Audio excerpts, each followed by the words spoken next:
गुरु प्यारी साध संगत जी, आप सभी को प्यार भरी राधा स्वामी जी। आज जो हम आपको साखी सुनाने जा रहे हैं वो साखी राजा हरिश्चंद्र की है, जिनकी रानी का नाम तारावती था। अब जो रानी थी तारावती, वो भक्ति भाव वाली थी। उसका ख्याल मालक की भजन बंदगी में ज्यादा लीन रहती थी। जहाँ भी सत्संग होता, जागरण होता, वहाँ चली जाती थी, छिपकर भी चली जाती थी, राजा को बगैर बताए। अब राजा को तो इसलिए नहीं बताती थी कि राजा एक तो 10, 11, 12 बजे तक खाने पीने में लगे रहते हैं। वहाँ नाच गाने करवाते हैं। राजा महाराजाओं की एक आदत हुआ करती थी पुराने वक्तों में, और वहाँ पीते खाते रहते थे, अपनी सभा लगाकर बैठे रहते थे। अब रानी इस चीज से बहुत दूर थी। वो सत्संग लाइन में थी। वो माता की एक चेली थी, लक्ष्मी पूजा किया करती थी, उनके जागरण में जाया करती थी। तो जब वो पी खा कर आते रात के 12-1 बजे, जब वो आकर सोते, जैसे वो नींद में हुए तो वो उठकर चुपचाप पिछले दरवाजे से निकलकर सत्संग में जागरण में चली जाती। जब जागरण में जाती तो एक दिन वो खड़े हुए, उसने देखा कि रानी कहाँ चली गई। इधर उधर देखा नहीं। दूसरे दिन उसने सोचा कि ये जाती है, कहीं इसका क्या कोई चाल चलन खराब है, क्या है। अब राजा के मन में पता नहीं कैसे कैसे विचार आए उसके प्रति, मगर वो उसका जो ख्याल था वो तो बहुत ऊंचे स्वभाव वाली थी। मालिक की तरफ, उसकी भजन बंदगी की तरफ उसका ख्याल था। मगर राजा हरिश्चंद्र जो था, उसने सोचा कि मैं इसकी देख रेख करूंगा। तो दूसरे दिन फिर 10, 11, 12 बजे आया। वो आकर शराब के नशे में, शराब तो कम पी हुई थी, और ढोंग कुछ जगह कैसे फरेब करते हैं लोग, दिखावा करते हैं, दिखावा ज्यादा कर रहा था और आकर सो गया। रानी उसी तरीके से रात को 12-1 बजे खड़ी हुई और घर के पिछले दरवाजे से निकलकर सीधी सत्संग में, जागरण में चली गई। राजा के मन में आया कि जरूर कुछ न कुछ कोई हेरा फेरी है, कुछ इस राह मेरे को लगता है रानी का चाल चलन ठीक नहीं है, इसके गलत कहीं ना कहीं कुछ भी है, कोई संबंध है, क्या है, इसको देखता हूं मैं। तो एक बार तो राजा को बड़ा गुस्सा आया। उसने अपना हाथ अपनी तलवार के ऊपर रखा कि इसको खत्म कर देता हूं। राजाओं महाराजाओं के पास कहाँ सहन होता है, मगर उसने बड़ी समझदारी से काम लिया, अपने गुस्से को ठंडा किया और देखा कि आज देखता हूं गई कहाँ है, इसके पीछे चलो। चुपचाप राजा हरिश्चंद्र जो था रानी तारावती के पीछे चला गया और अपने आप की इतनी दूरी बनाकर रखी कि वो आगे दिखाई देती रहे कि हाँ वो जा रही, वो जा रही। और वो माता के जागरण चल रहा था, वहां चली गई सत्संग में, जागरण में जाकर वहां बैठ गई। राजा भी पीछे से चुपचाप से गया। उसने देखा कि हाँ ये आई तो बहुत अच्छी जगह पे है, कोई गलत ख्याल तो इसका नहीं है। अब वो इसलिए छिपकर जाती थी कि राजा महाराजा जो होते थे पुराने वक्तों में, वो रात के 10, 11, 12 बजे तक नाच कूद करवाते थे अपनी सभा के अंदर, और वहीं पीते खाते रहते थे, पार्टी चलती रहती थी, उनकी सभा लगी रहती थी। तो उसने उसके शराबी होने के बावजूद कि पता नहीं पीने खाने के बाद रात के 12 बजे आएगा, मैं तब पूछूंगी कि मैं सत्संग में चली जाऊंगा, और वो शराब के मूड में होंगे, पता नहीं कहते कि नहीं कहीं नहीं जाना, मैं मेरे को जाने दे या ना जाने दे। इसलिए बेचारी वो उसने भी नहीं बताया उसको। राजा को बताना ठीक नहीं समझा उसने कि मेरे को ये नहीं जाने देंगे। मगर जब राजा ने देखा, पीछे चला गया, वहां जाकर देखा तो वो मंदिर में गई जहाँ जागरण चल रहा था, सत्संग चल रहा था, और रानी बैठी हुई थी। अब जूते चप्पल सबके पीछे उतरे हुए थे, वो आगे बैठी हुई थी वहां बीच में। उसने दूर से देखा, पीछे से कहने लगा जगह तो ये सही आई है, कोई गलत तो इसका चाल चलन नहीं है, अच्छी जगह है ये, परमार्थ की तरफ इसका ख्याल है, इसका ध्यान है, और ये करना भी जरूरी चाहिए। अब सोचने लगा कि इसने एक गलती तो की है, चलो यहाँ भी आ रही थी तो इसका फर्ज था मेरे को पूछ कर तो आती, पता नहीं मैं गुस्से में क्या कुछ कर बैठता, क्या घटना घट जाती। अब तो मैंने अपनी आंखों से देख लिया है कि ये इसका कोई गलत विचार, गलत चाल चलन नहीं है, ये सही जगह पर जा रही है, मगर इसका फर्ज तो बनता था मेरे से पूछने का। पर अब क्या करता हूँ, इसको सत्संग सुनने देता हूँ, और इसकी जो एक चप्पलों का इसका जोड़ा था ना, एक चप्पल इसकी छिपा कर ले जाता हूँ। अब आपको पता है जो राजा या रानी का और गरीब लोग जितने होते हैं उनका उनसे थोड़ी मिलेगा। रानी की तो चप्पलों का अलग ही पहचान थी, एक अलग ही डिजाइन, अलग ही कीमती थी वो तो। अब राजा ने देखा कि मैं इसको देखता हूँ बहुत सत्संग में जाती है, एक इसको सुबह पूछूंगा कि एक आपका चप्पल का जोड़ा कहाँ है, आपका इसके साथ का कहाँ चला गया।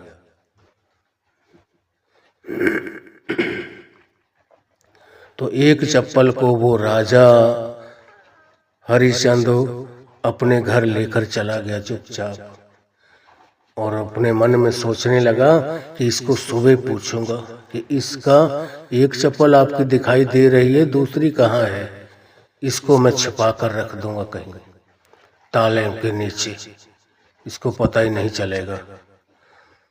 अब वो जब सत्संग खत्म हुआ, सुबह 4 बजे आरती होने लगी, सबने आरती करवा कर अपने अपने घर जाना था। जब आरती हुई तो आरती के बाद में सारा क्रियाक्रम पूजा पाठ वगैरह हो गया संपन्न, अपने अपने घर जाने की इजाजत मिली। तो रानी जैसे ही अपने जूते चप्पलों की तरफ आई, उसका एक जूता जो था, एक जोड़ा चप्पलों का, वो एक चप्पल गायब थी उनमें से। अब रानी जो थी बड़ी हैरान बना, रोने लगी, विलाप करने लगी कि मैं घर जाऊंगी किस मुंह से, और मेरे को तो राजा जान से खत्म कर देंगे, कहेंगे तो कहाँ डाल कर आई है। माता के आगे रोने लगी, उनके आगे, अपने सतगुरुओं के आगे विलाप करने लगी कि गुरुजी मेरे को तो खत्म कर देंगे, कहेंगे इसके साथ का जोड़ा चप्पल कहाँ है। तो कहते हैं ना, कहीं भी हम किसी का भी एक पत्थर के ऊपर विश्वास, भरोसा सच्चा बांध लेते हैं ना, वो भी हमारे सारे काम काज करता है। इंसान तो कहाँ, एक पत्थर भी इंसान को पार लगा देता है, जिसको उसके ऊपर सच्चा भरोसा, दृढ़ विश्वास हो। तो जब उन्होंने अरदास की, सारी संगत ने और उस महाताओं ने, और उसके साथ का जोड़ा मालिक की तरफ से उस परमात्मा ने मिला दिया, और वो जोड़े चप्पल को पहन कर आई। जब अपने घर दोनों चप्पलों को पहन कर आई, अब राजा सुबह 8 बजे खड़ा हुआ और कहने लगा, उसने जब जोड़ा उसका चप्पलों का देखा, बराबर दोनों पड़े हैं, एक साथ के, एक डिजाइन, एक सब कुछ उसी तरीके का, बिल्कुल मैच। राजा बड़ा हैरान कि मेरी तो ये थी कि मैं इसको सुबह धमकाऊंगा कि रात कहाँ थी तू, और मेरे से पूछे बगैर क्यों गई, किससे इजाजत ली तूने। ये मेरे को माफी मांगेगी, अपनी गलती का एहसास होगा इसको, फिर जाकर मैं इसको इसकी चप्पल दूंगा। अब वो तो कहते हैं ना, सच्चे मन से अरदास की हुई वाणी में भी आता है कि बिरथी न होए जन की अरदास, नानक जोर गोविंद का पूर्ण गुणदास। कि सच्चे मन से अरदास की हुई कभी बिरथी नहीं जाती, संपूर्ण होती है, उसका पूरा काम होता है। जब हम तन मन धन से उस परमात्मा के आगे अरदास करते हैं, बेनती करते हैं, मालिक अंदर से जोड़ लेता है हमें, और वो उसका चीज को पता भी नहीं लगने देता कब दे दी। अब वो चप्पल तो पर मालिक ने उसी के साथ का जोड़ा बराबर कर दिया। अब उसके बाद जब राजा ने देखा सुबह, उसको तो ये था कि मैं पूछूंगा अभी कि एक जोड़ा चप्पल तेरी है, एक कहाँ है, दिखाई नहीं दे रही, क्यों, वो तो रात को ही छिपा के ले गया था, वापस चुपचाप घर चला गया था। अब उससे ये थी कि वो तो मैंने ताले के नीचे रख दी है। वहां गया, जब उससे पूछने लगा कि ये जोड़ा चप्पल आप पहन के आई हो वहां से, दोनों कहने लगी हाँ मैं तो वहीं से। कहने लगा ऐसे कैसे हो सकता है, इसके साथ का और जोड़ा किसी के पास है और इसी के साथ का। कहने लगे नहीं, पूरी सभा के अंदर एक रानी और राजा के जैसे कपड़े या जूते चप्पल, उनकी मुकाबला कौन कर सकता है। उनकी तो एक अलग ही, एक सेठ आदमी की और एक गरीब आदमी की कहाँ बराबरी होती है। जिनको एक तो बहुत ही निहत गरीब हैं, 2 वक्त का खाने के भी जिनको लाले पड़े हुए हैं, और एक को पता ही नहीं कि हमारे पास कितना धन दौलत है, कितने खजाने भरे हुए हैं। वो कैसे कैसे कीमती पैरों में वो जोड़े पहनते होंगे, जूता चप्पल कितने कहाँ कहाँ से मंगाते होंगे वो। तो ऐसी और कहाँ मिलने वाली थी। तो राजा ने पूछा कि कोई और भी है हमारे बराबर, कोई हमारे जैसा जूता चप्पल पहनने वाला हो। तो रानी ने मना किया कि नहीं, हमारे पास ही है। फिर कहने लगा कि आप रात को सत्संग में गई हैं। कहने लगी हाँ।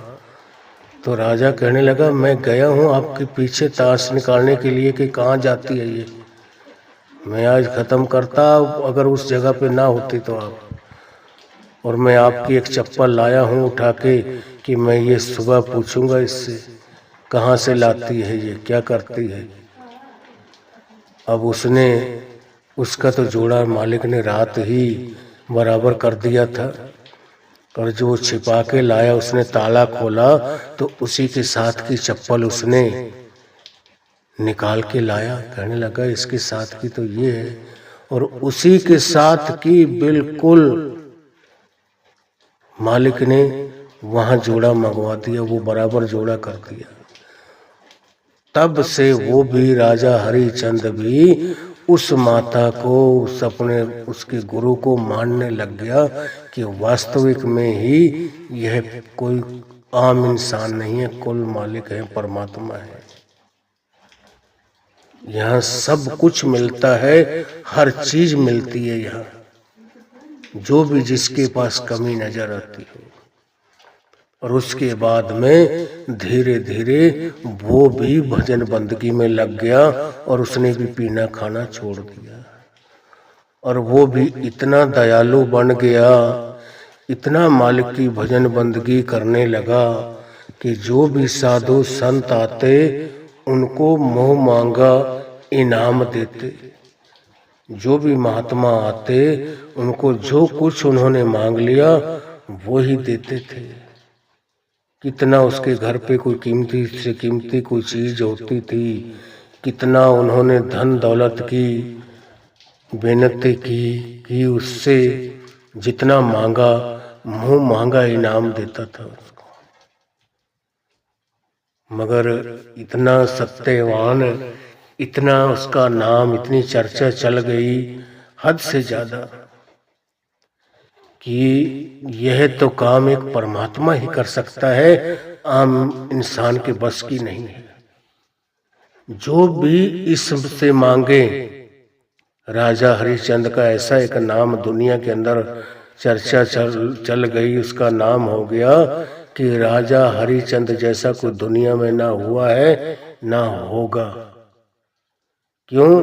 क्योंकि जिस मांगने वाले ने, कोई भी उसके दर पे आया है मांगने के, उससे जो उसने अपने मुख से निकाल दिया वही की वही चीज देता है।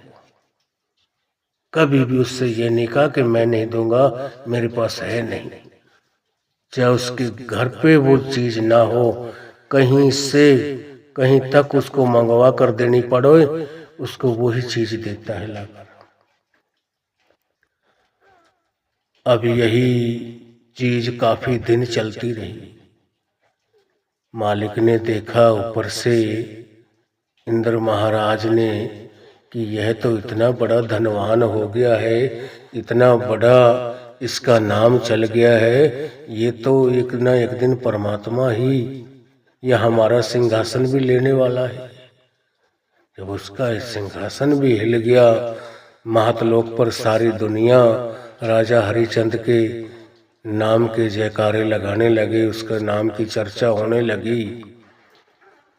तो एक दिन उन्होंने क्या काम किया कि अब इसकी हम परीक्षा लेते हैं, इसमें पूर्ण होता है, इसमें पार उतरता है या नहीं उतरता।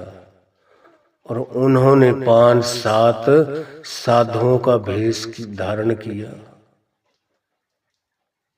कुल मालिक ने साधुओं का भेष धारण करके राजा हरिश्चंद्र के घर आए और कहने लगे, राजा जो हम मांगेंगे आप दोगे? कहने लगा, हाँ भाई, मैंने आज तक सबकी इच्छा पूरी की है, किसी को नाराज करके नहीं भेजा। अब उस दिन जब आप मालिक आ जाए, पता नहीं क्या कुछ मांग सकता है। अब एक उनका लड़का था रोहतास, और उसके माँ बाप थे राजा हरिश्चंद्र और माँ थी तारावती। रानी तारा जो थी वो राजा हरिश्चंद्र की धर्मपत्नी थी। तो राजा हरिश्चंद्र उन महात्माओं से कहने लगा, महात्माओं आप मांगो, आप मेरे से मेरी जान भी मांगेंगे तो मैं देने के लिए तैयार हूं। 1 मिनट से पहले मेरा सर आपके आगे, मेरी गर्दन झुकी मिलेगी। आप चाहे मेरा शीश ले लें, मेरे को कोई परवाह नहीं। जब इतना बड़ा दानी, इतना बड़ा दयालु उन्होंने देखा, कहने लगे, वास्तविक में ही ये इंद्रलोक का राजा बनने वाला है, इसको गिराएं किसी तरीके से। तो जब वो खुद आए पर साधुओं का भेष धारण करके, उन्होंने राजा हरिश्चंद्र से पहले वचन भरवा लिए कि आप वचन भरो, जो हम मांगेंगे वो आपको देना पड़ेगा। उन्होंने कहा, राजा हरिश्चंद्र ने कहा उन महात्माओं से कि महात्माओं मेरे को मंजूर है। जब उन महात्माओं ने राजा हरिश्चंद्र से वचन भरवा लिए, कहने लगे, 3 वचन भरो, जो हम मांगेंगे वही आप हमें दोगे। तो राजा हरिचंद ने वचन भर दिए और कहने लगा, महात्माओं, मांगो, जो कुछ मांगोगे वो ही दूंगा आपको मैं। और राजा हरिचंद ने जब वचन भर लिए उन महात्माओं के आगे, उन्होंने वचन में कह दिया कि जिन कपड़ों के अंदर आप खड़े हो, रानी तारावती और राजा और उनका एक सपुत्र, तीनों के तीनों इस भरे महल को इसी तरीके से छोड़कर इन्हीं कपड़ों में ऐसे कैसे बाहर निकल जाओ। सब कुछ ये राजपाट हमें चाहिए, आपका घर, माल, धन, सब कुछ, आपको कोई चीज नहीं उठाने देंगे हम। और राजा हरिचंद ने वही किया, जैसे खड़े थे उसी तरीके से तीनों के तीनों राजा हरिचंद ने अपनी रानी को लिया और अपने बेटे को और महलों से बाहर हो गए। और वो राजपाट, वो महल, घर बार, सब कुछ उन महात्माओं को देकर चले गए। अब उनकी असल परीक्षा की घड़ी चली है। अब जो राजा हरिचंद था वो किसी का नौकर लग गया, किसी सेठ के पानी भर के लाता था, किसी नदी से गागर भर के लाता। उसने कभी गरीबी नहीं देखी थी, इतनी उसके शरीर में इतनी दुर्बलता, इतनी कमजोरी, इतना कमजोर हो गया बहुत ही ज्यादा, उससे वो पानी का घड़ा भी अपने आप नहीं उठाया जाता था। और किसी से कहता था भर के कि भाई मेरा थोड़ा सा हाथ लगाना, मेरे घड़े को मेरे सिर के ऊपर रखवा दें ताकि मैं लेके चला जाऊं। और जो उसकी रानी थी वो किसी माली के बाग में लग गई, फूलों के बाग में माँ बेटी वहां रहते, उसके फूल वगैरह तोड़वा देते और उनको वो जो मजदूरी देता उससे अपना टाइम पास करते। अब उधर से भी वो जब इतना कमजोर हो गया राजा हरिचंद कि उससे वो पानी की गागर भी नहीं उठती थी, तो उस सेठ ने भी निकाल दिया उसको कि मेरे को ऐसी मजदूरी नहीं चाहिए। आखिर उसको शमशान घाट पर रखा गया कि जो भी यहाँ किसी की भी जो अर्थी है, जिसका भी दाग लगाने के लिए लाया जाएगा कोई भी इंसान, उससे आप 1 टका लेकर तब उसका संस्कार करने देना। अब वहाँ वो शमशान घाट में नौकर लग गया। अब मालिक की होनी देखो, उधर जो घर वाली है और उसका एक बच्चा, वो मालिक की नौकरी पे लग गए। उसके फूल तोड़ कर उसको देते हैं, माली जाकर बेचता है अपने फूलों को माला बना बना कर, फूल चढ़ाता है कि दुनिया लोग लेते हैं। जिस भी इष्ट को कोई मानता है फूलों की माला चढ़ाता है, फूल ऊपर रख के अपना माथा टेकता है। तो एक दिन, काफी दिन ऐसे चलते रहे। एक दिन उसकी माँ भी फूल तोड़ रही थी और उसका एक बेटा था, वो भी फूल तोड़ रहा था। और उन फूल तोड़ते तोड़ते को वहां एक काला सर्प निकला, जिसने उसके रानी तारावती के लड़के को डस लिया और उसके लड़के की मौत हो गई। उसने बड़ा लेकर भागी, इधर उधर रोती चिल्लाती, किसी ने उसकी मदद नहीं की। उसने अपने बच्चे को अपनी छाती से लगाया, वैद्य हकीमों के पास लेकर पहुंची। उन्होंने उसकी नब्ज को देखा, दिल की धड़कन को चेक किया, मगर उसमें तब तक कुछ भी नहीं बचा था। वो इस दुनिया को छोड़ चुका था। अब आखिर उसके पास कोई सहारा ना रहा। घर वाला कहीं लगा हुआ है शमशान घाट के, वहाँ मजदूरी करता है, और वो कहीं लगी हुई थी। पूरा आगे भी घर भी छोड़ा, महल भी छोड़ा, आगे भी बिछड़ के रहे दोनों आदमी। एक जगह उनको कहीं नौकरी नहीं मिली। अब जब वो शमशान घाट की नौकरी पे लग गया कि जो भी यहाँ इंसान गुजरेगा, जिसकी भी डेड बॉडी को लाया जाएगा, उससे 1 टका या 1 पैसा लेना, उसके बाद में उसको दाग लगाने देना, फ्री में किसी को दाग मत लगाने देना। अब जब उसका खुद का एक ही लड़का जो था वो गुजर गया, अब रानी के पास कोई पैसा नहीं, कोई उसको पैसा नहीं देता। वैद्यों ने हकीमों के पास ले गई, उन्होंने उसको मरा साबित कर दिया कि ये इसके अंदर अब कुछ नहीं है, ये इस दुनिया को छोड़ चुका है, अब इसको तो दाग लगा दो। उधर शमशान घाट में लेकर गई, वहां उसी का पति वो राजा हरिश्चंद्र वहां मजदूरी कर रहा था। शमशान घाट में उस राजा जो वहां का था, उसने उसकी वहां ड्यूटी लगा दी कि जो भी आए उससे पहले 1 पैसा लेना या 2 पैसे लेकर उसके बाद में दाग लगाने देना। किसी का भी ऐसे दाग मत लगाने देना, नहीं तो मैं वो पैसे तेरे से वसूल कर लूंगा।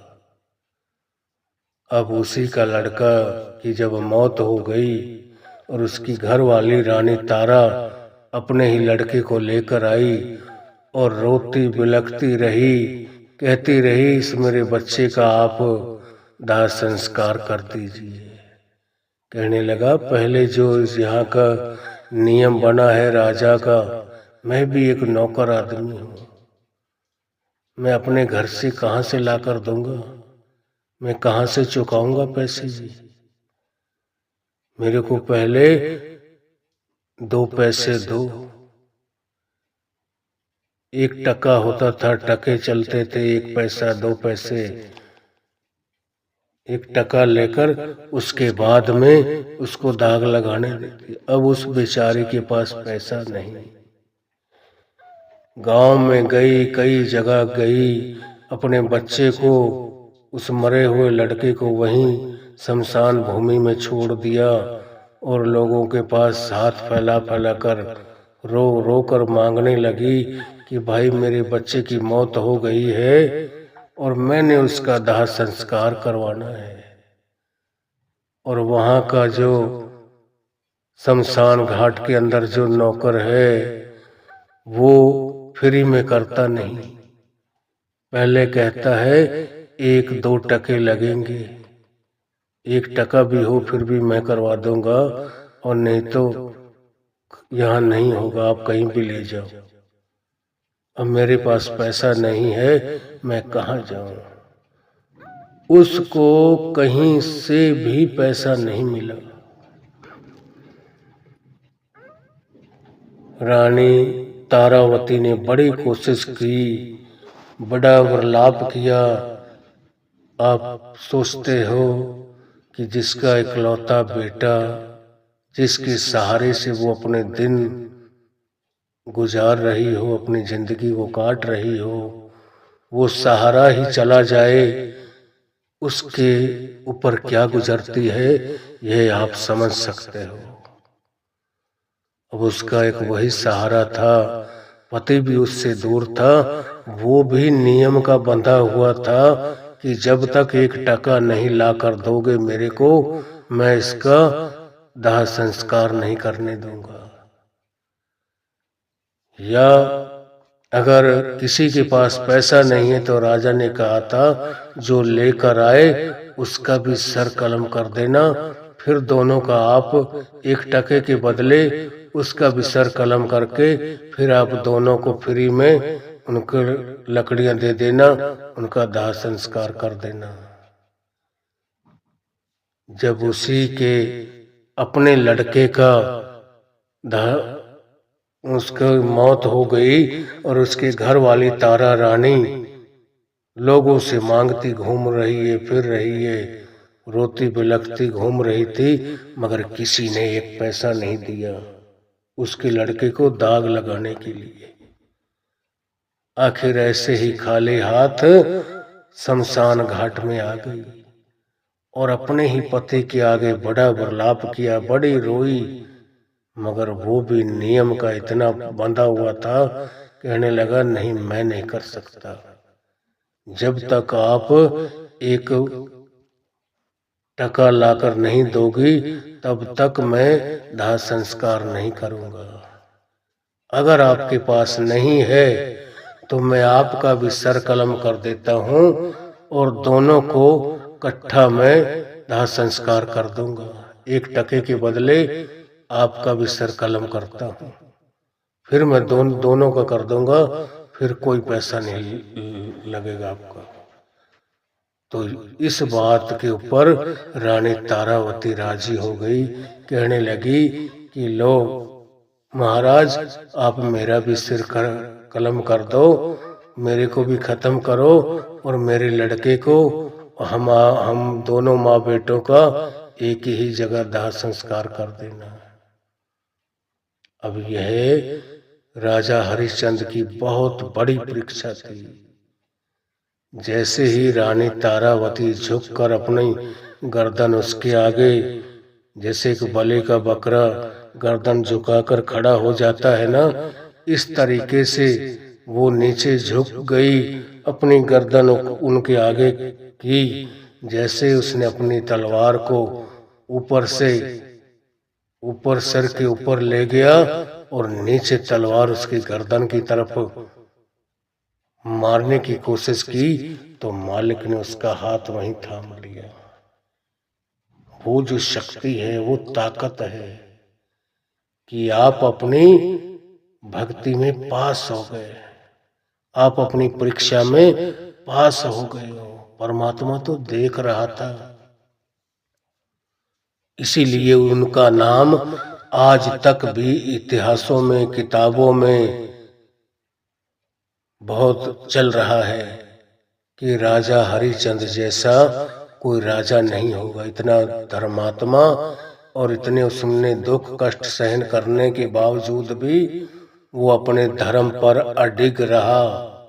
उसी का लड़का इस दुनिया को छोड़कर चला गया और वो शमशान घाट में मजदूर लग गया था कि 1 टका लेकर, 1 पैसा लेकर उसको दाह संस्कार करने देना है। अगर किसी के पास ना हो तो जो जिस बॉडी को लाएगा, मरे हुए इंसान को लाएगा, उसका भी साथ में सर कलम कर देना, फिर आप दोनों का दाह संस्कार कर देना। उनके पास अगर नहीं है तो 1 के बदले 1 का, दोनों का आप कर देना, फिर 1 टके के बदले उसका भी सिर ले लेना और दोनों को दाग लगा देना। इस परीक्षा के अंदर वो पास हुआ था, जब जाकर मालिक ने उसके सर के ऊपर हाथ रखा और उसके बच्चे के ऊपर वो दृष्टि डाली मेहर भरी। मालिक का तो एक पल में एक उस तरफ निगाह करने की जरूरत होती है। उसी वक्त वो मालिक का नाम राम राम करता, उनका लड़का उठकर बैठ गया और तीनों जने मिले वो, और अपने घर वो ही परमात्मा ने वो ही उनका वापस राजपाट सब कुछ दिलवा दिया। मगर जब घर से निकल के गए थे ना, कुछ भी खाने पीने को कोई चीज साथ नहीं ली। और आखिर क्या किया कि हम अब क्या खाएं, कैसे अपना पेट भरें। और जैसे तैसे करके किसी, कहते हैं ना सन का, पहले सन दुनिया बहुत बुआ करती थी, उनके रस्से बटे जाते थे। सन को लेकर उसकी पतला सा धागे की तरह एक उन्होंने फंदा बनाया और एक तीतर को पकड़ा कि इसी को भूनकर खा लेंगे, इसी से पेट भर लेंगे। और तीतर को जब पकड़ लिया, उसको पकाने लगे देगची में, तो बताते हैं इतिहासकार आज तक भी उसका नाम है कि देगची में से बनता हुआ वो तीतर भी उड़ गया था जिंदा होकर। जो आज तक भी बोलता है काला तीतर, भगवान तेरी कुदरत, उसी दिन से आज तक भी कहता आ रहा है कि भगवान तेरी कुदरत, के ये तेरी ही कुदरत है, तेरा ही करिश्मा है, तो जी चाहे जो कर सकता है। एक उसकी एक हड्डी का पूरा शरीर उसी तरीके के बना के फिर दोबारा चला सकता है। एक राख की चुटकी मिल जाए, उसकी एक कोई हाथ में कोई लेकर ना फेड़ा, जिसको बोलते हैं सरकंडा, लेकर हाथ में पकड़ उसी इंसान को उसी में से बना सकते हैं। परमात्मा के लिए क्या भारी है, सब कुछ उसी तरीके से कर दिया और आखिर वो ही राजपाट फिर उनको मिल गया और फिर उसी तरीके से ऐशो आराम की जिंदगी से वो तीनों के तीनों रहने लगे। यह उनकी बहुत बड़ी एक परीक्षा थी जिसमें से वो पास हो गए, सफल हो गए। आज हमारे पर हम कितने बड़े गुरु से जुड़े हुए हैं, कितना बड़ा हमें गुरु मिला हुआ है, कितने सबसे ऊंची हमें गुरु गद्दी से हम जुड़ चुके हैं, वो 5 नाम शब्द मिले हुए हैं, फिर भी हम नीचे के दर्जों पर घूम रहे हैं। ठीक है, अपनी अपनी जगह पे सब पावर रखते हैं, मगर कहते हैं ना, हाथी के पांव में सबका पांव। जब किसी आदमी का डायरेक्ट किसी जज से मेल मुलाकात हो जाए, उससे हाथ मिल जाए और फिर भी वो छोटे मोटे उनके पीछे पीछे घूमता फिरे, उनको बाबूजी बाबूजी कहता फिरे, उसको कौन इंसान कहेगा। जब खुद परमात्मा से मेल हो जाए, फिर और दुनियावी लोगों के पीछे पीछे धक्के खाने की क्या जरूरत है। फिर उसको कौन समझदार कहेगा। उसको समझदार कोई नहीं कहेगा। फिर इसी तरीके से हमें भी चाहिए कि हमें इतना बड़ा हमारा संत सतगुरु मिला है, उससे नाम शब्द मिला है, हमें और कहीं जाने की कोई जरूरत नहीं। अगर वो हमें नहीं दे सकते ना कुछ, तो उससे बड़ा कोई दुनिया में नहीं है। जो हमारे कर्मों में लिखा है उसे कोई मिटा नहीं सकता, और हमारे कर्म कोई अपने ऊपर ले नहीं सकता। तो हमें भी चाहिए इस साखी द्वारा हम अपने आप को इतना ताकतवर बनाएं, इतनी अंदर भजन बंदगी करके हमारे अंदर वो हर तरह की सतगुरु दया मेहर करते हैं, हम फिर कभी डोलते नहीं हैं। हमारा जो मन है फिर इधर उधर डगमगाता नहीं है। हमें एहसास हो जाता है कि हमारा जो गुरु है ना, वो बहुत बड़ी ताकत है, बड़ी ऊंची पावर है, उसके मुकाबले में और कोई नहीं है। फिर हम कभी भी पूरी जिंदगी में डोलते नहीं हैं। डोलते कब हैं? जब हम उस चीज को अंदर में परख नहीं करते हैं, उसकी पूरी कमाई करके उसके अंतर तक मिलते नहीं, उससे जुड़ते नहीं हैं। उसको हमने आज तक समझा ही नहीं कि हमारे गुरु ने हमें क्या दिया है, कितनी ताकत है उसके अंदर, क्या हस्ती हैं वो तो कुल मालिक हैं। मगर हम उनकी भी पहचान करने के हिसाब से जाते हैं कई लोग कि हम तो नामदान जब लेंगे पहले उनका कुछ परीक्षा लेंगे। तो बाबा जी सत्संगों में ही फरमा देते हैं कि इंसान को अपनी पहचान है नहीं, चल पड़ता है उस परमात्मा की पहचान करने के लिए। आज हम कोई भी विचार लेकर सत्संग में चले जाएं, बाबा जी हमें सत्संग में ही उन बातों का जवाब दे देते हैं। कभी भी आप आजमाइश करके चले जाइए, कोई अपने मन में कोई विचार लेके चले जाइए, कोई संशय हो, कोई बात की पूछने की इच्छा, कोई चाह हो, आप बाबा जी के सत्संग चलते में ही वो आपको उसी बात का जवाब मिल जाएगा। यह पूर्ण संत महात्माओं की बात है, कोई हर एक ये कर नहीं सकता। जब तक हमें पूरा भरोसा, पूरा विश्वास ना हो, तब तक हमें मिलता भी कुछ नहीं। हमें चाहिए अपने सतगुरु के प्रति दृढ़ विश्वास, पूरा भरोसा होना बड़ा जरूरी है। तब हम हर मंजिल पे, हर काम में कामयाबी पाते हैं। तो आज मैं इस साखी को यहीं विराम देता हूँ। अगर आप हमारे रूहानी साखियाँ चैनल पर नए हैं तो हमारे चैनल को लाइक व सब्सक्राइब जरूर करें और कमेंट में राधा स्वामी लिखना ना भूलें। और यह भी लिखें कि हम कौन से एरिया, कौन से स्टेट से सुन रहे हैं। राधा स्वामी जी।